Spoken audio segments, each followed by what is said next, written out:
जय श्री राधे कृष्ण। आप सभी भक्तों का आपके अपने YouTube चैनल मिलन वर्मा में हार्दिक स्वागत है। आज हम सब मिलकर सुनेंगे पावन और पुण्यदायी माघ पूर्णिमा की पवित्र कथा, जिसका श्रवण मात्र से जीवन में सुख, शांति और समृद्धि का आगमन होता है। तो आइए श्रद्धा और भक्ति भाव के साथ कथा का प्रारंभ करते हैं। एक नगर में धनेश्वर नाम के एक ब्राह्मण रहता था। उसकी पत्नी का नाम रूपवती था, जो कि बहुत ही पतिव्रता और सर्वगुण संपन्न थी, लेकिन उन्हें कोई संतान नहीं थी। इसलिए वो दोनों बहुत चिंतित रहते थे। एक बार उस नगर में एक महात्मा आए। उन्होंने उस नगर के सभी घरों से दान लिया, लेकिन धनेश्वर की पत्नी जब भी उन्हें दान देने जाती तो वो उसे लेने से मना कर देते थे। एक दिन धनेश्वर महात्मा के पास गया और उसने पूछा कि हे महात्मन, आप नगर के सभी लोगों से दान लेते हैं, लेकिन मेरे घर से नहीं लेते हैं।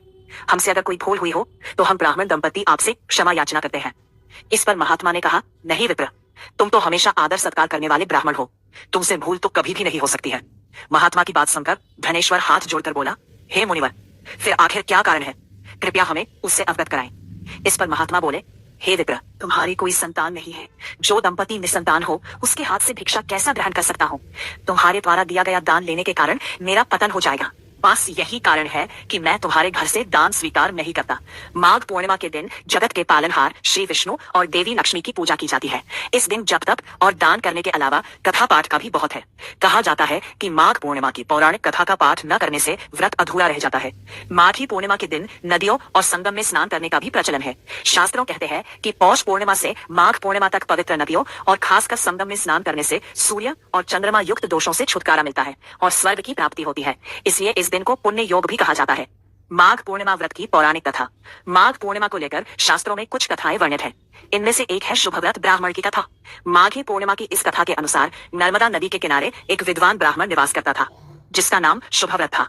कथा में वर्णित है कि शुभ व्रत इतना विद्वान होने के बावजूद बहुत ही लालची स्वभाव का व्यक्ति था। वो बस किसी न किसी तरह धन कमाने में यकीन रखता था, चाहे तरीका कोई भी हो। कारण शुभ व्रत समय से पूर्व ही वृद्ध दिखने लगा और कई तरह की बीमारियों ने भी उसे घेर लिया था। हालांकि उसे समय रहते सद्बुद्धि आई और उसने सोचा कि पूरा जीवन तो धन कमाने में बीत गया, लेकिन अब जीवन का उद्धार कैसे हो सकेगा।